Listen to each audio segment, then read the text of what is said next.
Vino como el humilde Nazareno.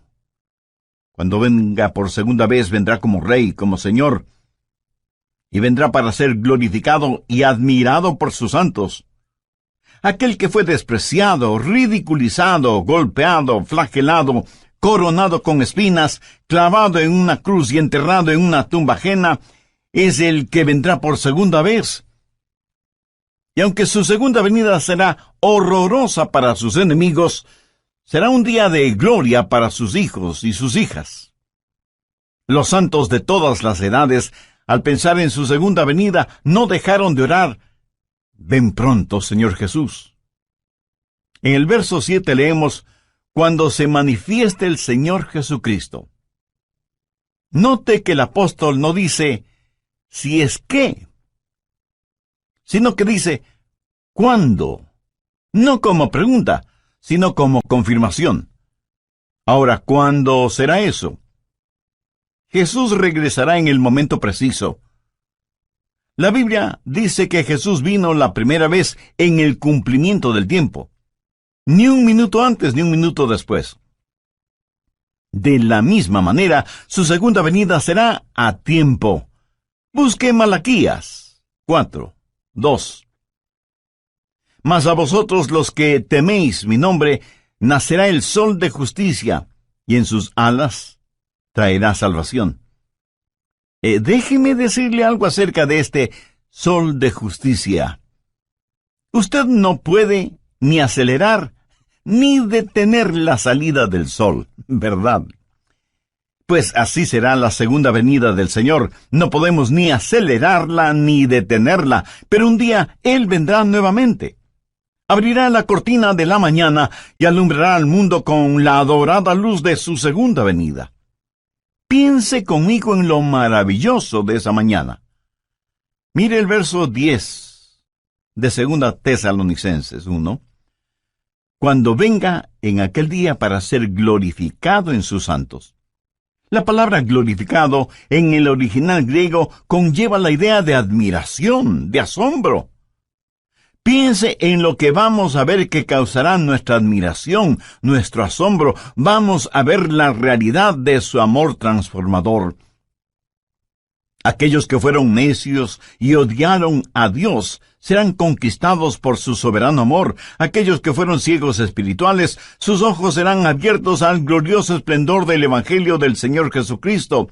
Los que estaban esclavizados por los demonios de la lujuria sexual, o el licor, o las drogas, o lo que sea, serán liberados y justificados.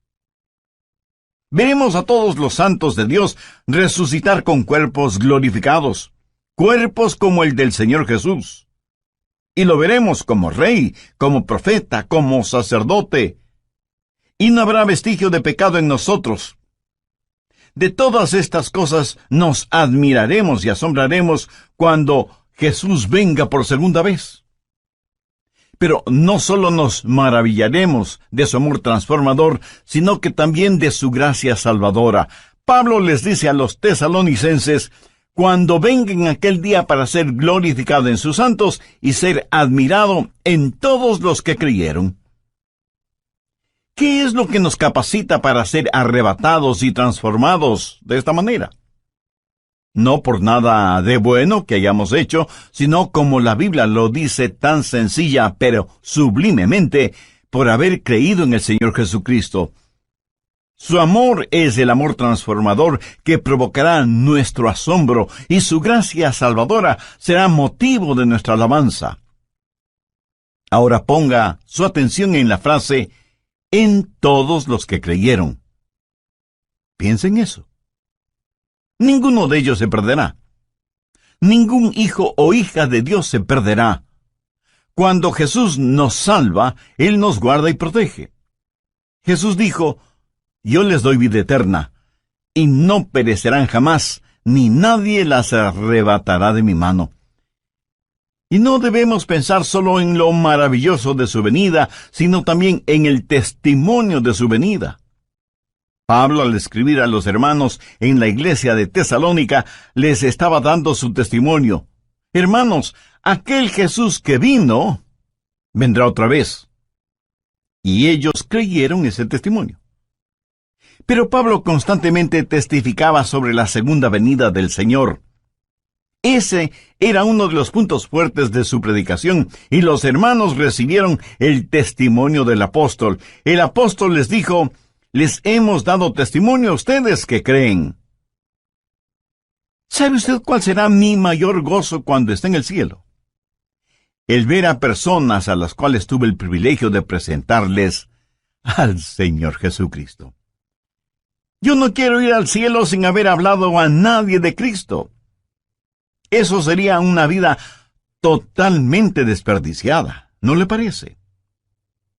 De eso está hablando Pablo, de la segunda venida de Cristo, cuando Jesús nos será revelado como Rey y Señor, de que Él vendrá y será admirado por sus santos, y que nuestro testimonio como creyentes debe mostrar que creemos más en lo que dice la palabra de Dios que lo que dicen los periódicos y las revistas. Pero Pablo dice algo más. No solo que usted necesita no atribularse, sino que la segunda verdad es la siguiente: usted no debe dejarse atrapar. No debe dejarse engañar. Busque 2 Tesalonicenses 2 desde el verso 1. Pero con respecto a la venida de nuestro Señor Jesucristo y nuestra reunión con Él, os rogamos, hermanos, que no os dejéis mover fácilmente de vuestro modo de pensar, ni os conturbéis ni por espíritu, ni por palabra, ni por carta como si fuera nuestra, en el sentido de que el día del Señor está cerca. Nadie os engañe en ninguna manera.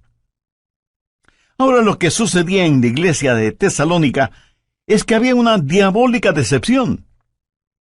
Alguien había escrito una carta falsa, firmada con el nombre del apóstol, diciendo que el rapto ya se había realizado y que ahora estaban viviendo en el día del Señor. Y el día del Señor significa tribulación. Y estos hermanos estaban sufriendo porque creían que el rapto ya había sucedido y que ellos habían sido dejados. Por eso el apóstol está desenmascarando esa diabólica mentira y les pide que no se dejen engañar. Hay cualquier cantidad de engañadores y charlatanes espirituales, cualquier cantidad de autoproclamados apóstoles, profetas y maestros que engañan a muchos en nuestros días. Y esa es la razón por la que estamos estudiando profecía bíblica.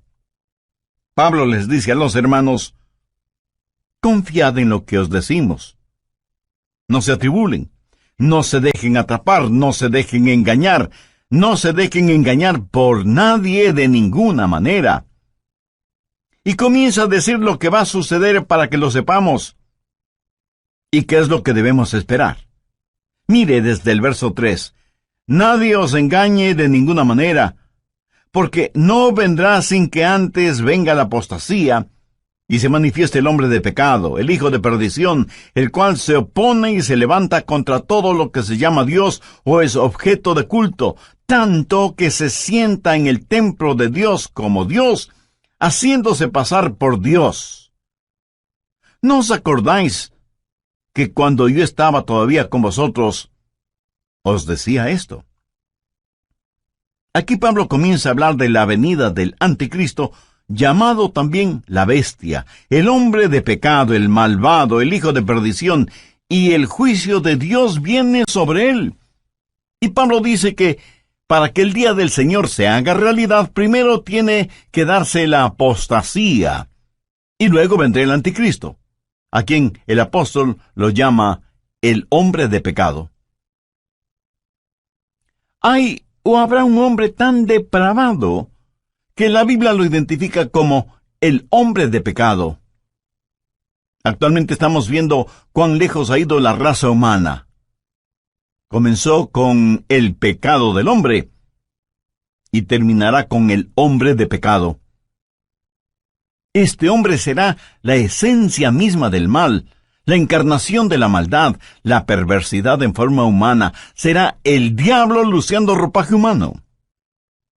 En Apocalipsis 13 se lo identifica como la bestia, que vendrá pretendiendo ser el Cristo, pero solo será un Cristo falsificado. Jesús dijo: el que me ha visto a mí, ha visto al Padre. Cuando el anticristo, la bestia, el hijo de perdición, el hombre de pecado, venga, dirá igualmente, el que me ha visto a mí, ha visto a mi Padre, porque será la encarnación de Satanás. ¿Y qué es lo que él va a hacer?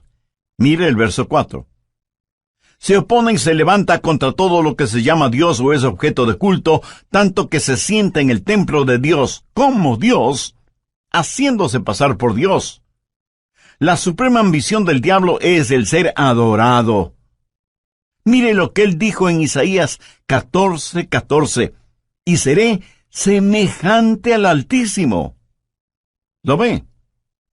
Satanás quiere recibir adoración. Por eso se opone a Dios y a todo lo que tiene que ver con Dios, y hasta llegará a sentarse en el templo como si fuera Dios. De paso, quiero decir que esto revela que el templo de Jerusalén será reconstruido. La Biblia enseña que vendrá un tiempo de apostasía, de desviarse completamente de la palabra de Dios, y que durante ese tiempo el hombre de pecado, la bestia, el anticristo, será revelado. Por eso Pablo dice en 2 Tesalonicenses 2:3, nadie os engañe en ninguna manera, porque no vendrá sin que antes venga la apostasía y se manifieste el hombre de pecado, el hijo de perdición. Aquí la palabra manifieste literalmente significa que va a ser expuesto, se va a quitar el velo o cortina que lo oculta. Ahora, si el rapto está cercano, eso quiere decir que el anticristo está ya vivo y presente en algún lugar de nuestro planeta Tierra, y está esperando el momento oportuno para darse a conocer, para quitarse el disfraz. El apóstol Pablo dice claramente que ya está en nuestro mundo el espíritu del anticristo. Anote 2 Tesalonicenses 2, los versos 6 y 7. Y ahora vosotros sabéis lo que lo detiene, a fin de que a su debido tiempo se manifieste. Porque ya está en acción el misterio de la iniquidad, solo que hay quien al presente lo detiene, hasta que él a su vez sea quitado de en medio. Aquí se habla del poder que restringe al diablo. Pablo dice que existe en el mundo un espíritu de iniquidad, y por eso es que la maldad es tan prevalente en nuestros días. Estuvo presente en la época de Pablo, tanto como lo está presente en nuestra época. Estamos enfrentando seres espirituales de maldad que están bien organizados, son inteligentes, invisibles, incansables. La Biblia los identifica como el misterio de iniquidad. Es una conspiración diabólica que se hará más fuerte en los últimos días, liderada por el anticristo. Sin embargo, la Biblia dice que esta conspiración está siendo detenida, restringida. Mire nuevamente el verso 7, porque ya está en acción el misterio de la iniquidad, solo que hay quien al presente lo detiene, hasta que él a su vez sea quitado de en medio. ¿Quién es el que restringe a Satanás? Verá, Satanás no puede hacer todo lo que hoy quiere hacer, pero que un día sí lo hará. Hay alguien que detiene a ese anticristo, a este superhombre de Satanás, para que no haga todo lo que quisiera hacer este mismo momento. ¿Quién tiene ese poder para restringir las actividades de Satanás? Es el Espíritu Santo, cuyo ministerio es el ayudar a los santos. Pero no solo eso, sino que también debe restringir a Satanás. Así que el ministerio del Espíritu Santo es doble: ayudar a los santos y restringir la obra del diablo.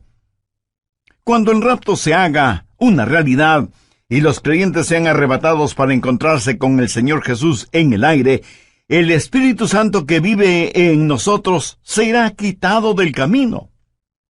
Verá, la genuina iglesia cristiana ahora mismo, llena del Espíritu Santo, es el gran obstáculo en la supercarretera de Satanás.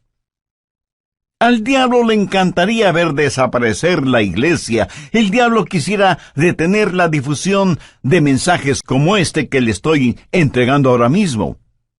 Satanás estaría feliz si nosotros, hijos e hijas de Dios, juntamente con nuestras oraciones y el Espíritu Santo, no estuviéramos en su camino, porque le somos un impedimento para sus planes. La iglesia, llena del Espíritu Santo, es la fuerza que restringe la obra de Satanás en el mundo. Y si usted cree con toda razón que hay extrema maldad en el mundo, imagínese lo que sería y lo que será cuando el Espíritu Santo y la iglesia sean quitados del mundo. ¿Está usted lleno del Espíritu Santo? Lo estará si tiene a Cristo en su vida. En el programa anterior vimos 2 de 3 extraordinarias verdades que encontramos en 2 Tesalonicenses 1, los versos del 7 al 10. Primera, usted no necesita estar atribulado. Segunda, usted no debe dejarse engañar o atrapar. Bien, prosigamos con nuestro estudio. Uno de estos días, en un abrir y cerrar de ojos, en un parpadeo, seremos arrebatados. Y cuando eso suceda, será el día de fiesta en el infierno.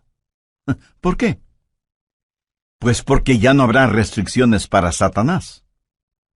¿Qué es la iglesia? La iglesia es sal y luz. ¿Qué es lo que hace la sal? Bueno, hace varias cosas: purifica, conserva, descontamina, pero también pica, quema e irrita. Somos la sal de la tierra y cuando la sal sea quitada, comenzará el proceso de purificación. También somos la luz del mundo. Cuando esa luz sea quitada, las tinieblas cubrirán el mundo. Y cuando el Espíritu Santo que mora en cada creyente que forma el cuerpo de Cristo, que es la iglesia, sea quitado, en ese momento habrá fiesta en el infierno, porque ya no habrá quien restrinja sus actividades. De todas maneras y por lo general, los incrédulos no tienen ninguna simpatía por nosotros, los creyentes. Piensan que somos raros, necios, testarudos. Piensan que impedimos el avance del progreso, que actuamos a la antigua frente a los avances de la sociedad moderna, que defendemos reglas éticas, morales y espirituales que ya son obsoletas, y así por el estilo. Por eso los incrédulos no tienen ninguna simpatía por nosotros, los creyentes en el Señor Jesucristo. Pero uno de estos días abandonaremos este planeta. Ya no estaremos aquí. Uno de estos días el Espíritu Santo dejará de ejercitar su poder para restringir, y entonces nada impedirá que el turbulento diluvio de la maldad cubra toda la tierra. Ese es el tiempo que la Biblia lo identifica como la gran tribulación. Pablo les dijo a los tesalonicenses que no deben sentirse atribulados, que confíen en sus enseñanzas y que el día del Señor estaba cerca, pero también les pidió que no se dejen engañar con cartas falsas o por charlatanes que mentían acerca de la segunda venida del Señor, y que el tiempo de la tribulación todavía no había llegado. La tribulación tendrá lugar después del rapto de la iglesia, después de la apostasía, después de que se manifieste el hombre de pecado, el hijo de perdición, el anticristo. Cuando usted entienda lo que el anticristo puede hacer, y lo hará, dará gracias a Dios por el ministerio del Espíritu Santo que restringe la actividad diabólica. El anticristo será el diablo encarnado. Ahora escúcheme atentamente. El anticristo será un gran genio intelectual. Su autoridad será sobrecogedora. Su odio hacia quienes no están con él será extraordinario. Sus técnicas manipuladoras serán incomparables. Los hombres estarán listos a dar la vida por él. Las mujeres se desmayarán a sus pies y los niños pronunciarán su nombre como si fuera una alabanza. Y se presentará como un gran líder mundial. Él será parte del plan maestro de Satanás, que convertirá a este mundo en un enorme campo de concentración en donde los seres humanos, todos los seres humanos serán numerados. Este número, esta marca, será lo único que permitirá a hombres y mujeres el comprar o el vender. Él será el sumum de los Atilas, los Hitlers, los Stalins, los Idi Amins, los Saddam Husseins que han existido y que existirán. Piense, la maldad de todos ellos en un solo hombre. Por eso la Biblia lo identifica como el hombre de pecado. Tendrá registrados a todos los seres humanos en una supercomputadora y bajo un régimen del cual no podrán escapar. Y mientras más las máquinas actúan como hombres y más los hombres actúan como máquinas, será evidente la gran tribulación. Habrá días de tortura y de terror. Y quienes no hayan recibido al Señor Jesucristo como Salvador antes de la tribulación, creerán todas las mentiras del anticristo. Veamos 2 Tesalonicenses 2, los versos 11 y 12. Por esto Dios les envía un poder engañoso, para que crean la mentira, a fin de que sean condenados todos los que no creyeron a la verdad, sino que se complacieron en la injusticia. Resumamos un poco lo estudiado hasta este momento. Primero, usted no necesita estar atribulado. Segundo, usted no debe dejarse atrapar o engañar. Tercero, usted no debe abatirse o desanimarse.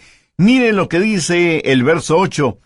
Y entonces se manifestará aquel inicuo a quien el Señor matará con el espíritu de su boca y destruirá con el resplandor de su venida. Note que aquel inicuo específicamente se refiere a una persona, a un hombre, y es a este inicuo al que el Señor destruirá. Tal vez alguien me pregunte, pastor, ¿qué significa eso de el Señor matará con el espíritu de su boca? Bueno, gracias por la pertinencia de esa pregunta. Para contestarla, permítame a mí hacerle una pregunta. ¿Sabe usted cómo va a ser peleada la batalla de Armagedón? Por si no lo ha notado, la Biblia dice que la batalla de Armagedón se peleará con palabras que saldrán de la boca de Jesús. ¿Cuáles serán esas palabras? 2 sencillas, pero poderosas palabras. Cáiganse muertos. Eso es. Jesús los consumirá con el espíritu de su boca y con el resplandor de su venida. Amigo, amiga, lo que estoy tratando de decir es que usted no necesita estar atribulado, usted no necesita estar atrapado o engañado, usted no necesita ser abatido o desanimado. ¿Por qué? Se lo digo con toda la unción y la emoción de mi alma, porque Jesús vendrá otra vez. Permítame repetirlo hasta que lo entienda muy bien. Jesús vendrá a otro lugar. Él viene por su novia, la iglesia. Y esa venida será dulce y secreta. Mire lo que Pablo dice en 2 Tesalonicenses 2:1. Pero con respecto a la venida de nuestro Señor Jesucristo y nuestra reunión con Él, ¿cómo será su venida? Busque por favor 1 Tesalonicenses 4:16. Porque el Señor mismo, con voz de mando, con voz de arcángel y con trompeta de Dios, descenderá del cielo, y los muertos en Cristo resucitarán primero. Luego nosotros, los que vivimos, los que hayamos quedado, seremos arrebatados juntamente con ellos en las nubes para recibir en el aire, y así estaremos siempre con el Señor. Así que, primero Cristo viene por su novia, la iglesia. En segundo lugar, Cristo viene con su novia, la iglesia. En el rapto, Él viene para arrebatarnos. Luego, después de la tribulación, Él regresa a la tierra con su novia, la iglesia, para reinar y gobernar. Primero Él viene como novio a buscar a su novia, pero luego regresa como rey soberano a gobernar por 1000 años en la tierra. Serán 1000 años gloriosos de un reino de justicia y de equidad. Y lo que va a suceder será lo siguiente. el Señor Jesucristo destruirá al anticristo. Jesús vendrá en toda su majestad. El anticristo tiene un número, el 666, la marca de la bestia, y querrá que todos los seres humanos la tengan. Usted sabe que el número perfecto es el 7. Y en ese sentido, el 777 es el número de Jesús. Ahora, teniendo esto en cuenta, note cómo voy a leer 2 Tesalonicenses 2:8. Entonces se manifestará aquel inicuo, o sea, el 666, a quien el Señor, o sea, el 777, matará con el espíritu de su boca y destruirá con el resplandor de su venida. ¿No le parece eso extraordinario? Cuando Jesús vino la primera vez, vino para sufrir, padecer y morir por nosotros. Cuando Él venga la segunda vez, vendrá para reinar en poder. Cuando vino la primera vez, le pusieron una corona de espinas. Cuando venga por segunda vez, lucirá su brillante corona de gloria. Cuando vino la primera vez, vino para morir en lugar de los pecadores. Cuando venga por segunda vez, será para ejecutar el juicio sobre los pecadores no salvos, porque Jesús es tanto Salvador como juez. Él mismo dijo, el Padre a nadie juzga, sino que todo el juicio dio al Hijo. La primera vez que vino para buscar y salvar aquello que se había perdido. Cuando regrese, de acuerdo a lo que la Biblia dice, vendrá como llama de fuego para dar retribución a los que no conocieron a Dios, ni obedecen el Evangelio de nuestro Señor Jesucristo. Cuando Jesús vino por primera vez, vino en forma absolutamente humilde. Y aun cuando entró triunfalmente en Jerusalén, lo hizo montado en un burro. Pero la próxima vez que venga, será en poder y gloria. La primera vez los hombres le rechazaron, pero la segunda vez se cumplirá lo que ya está escrito. Vivo yo, dice el Señor, que ante mí se doblará toda rodilla y toda lengua confesará a Dios. ¿Qué hemos aprendido de las Escrituras hoy? Espero que por lo menos 3 cosas. No necesitamos estar atribulados, ni atrapados, ni abatidos. Ahora escúcheme.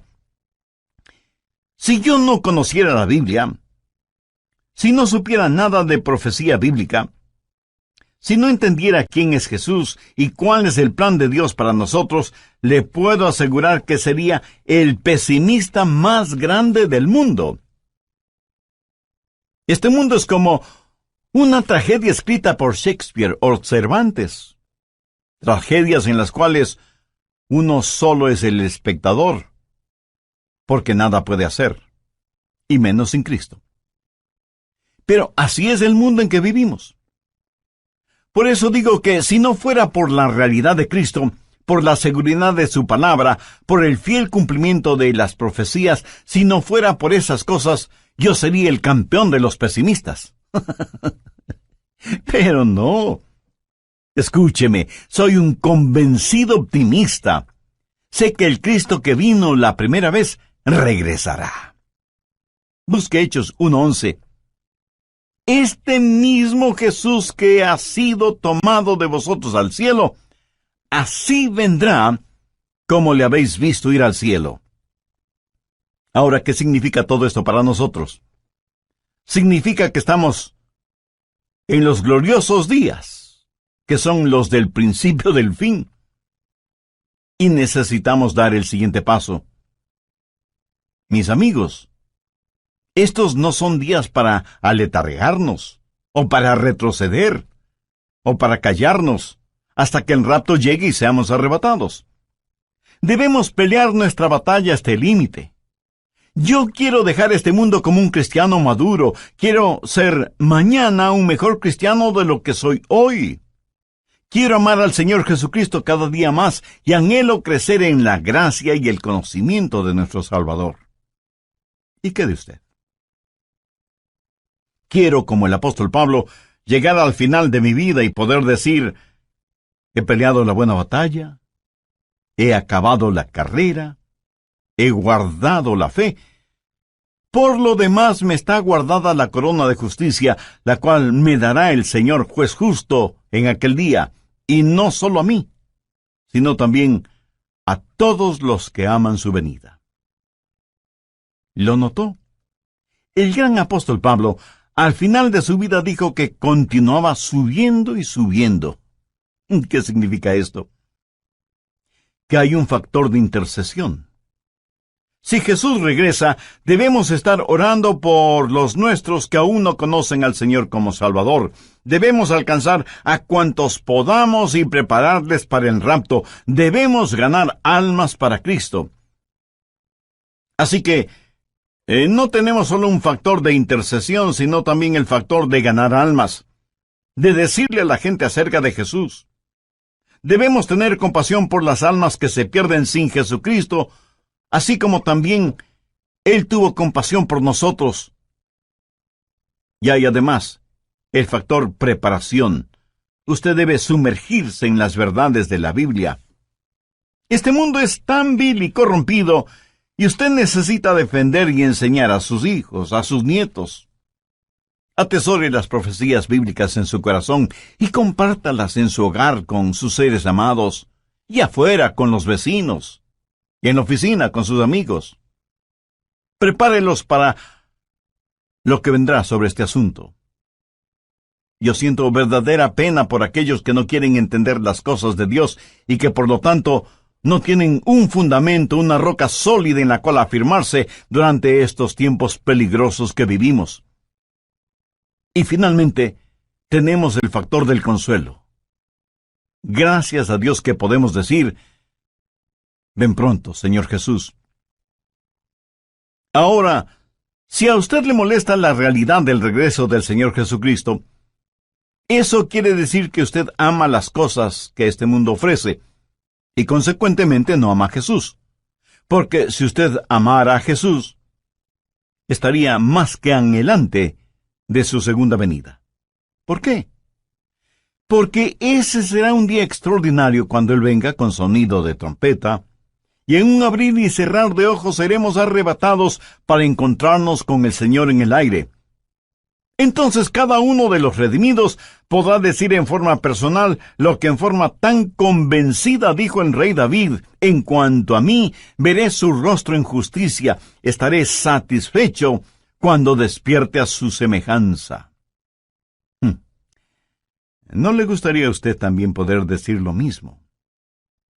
Y bien puede, si toma una decisión espiritual por Cristo ahora mismo. Si así lo desea, le invito a repetir conmigo una corta oración. Lo que voy a decir es solo para que le sirva de guía, pero usted ore con sus propias palabras. Dígalas en voz alta o en voz baja, o silenciosamente si así lo prefiere. Pero ore con fe, con sinceridad, con convicción, porque esta decisión tendrá repercusiones eternas.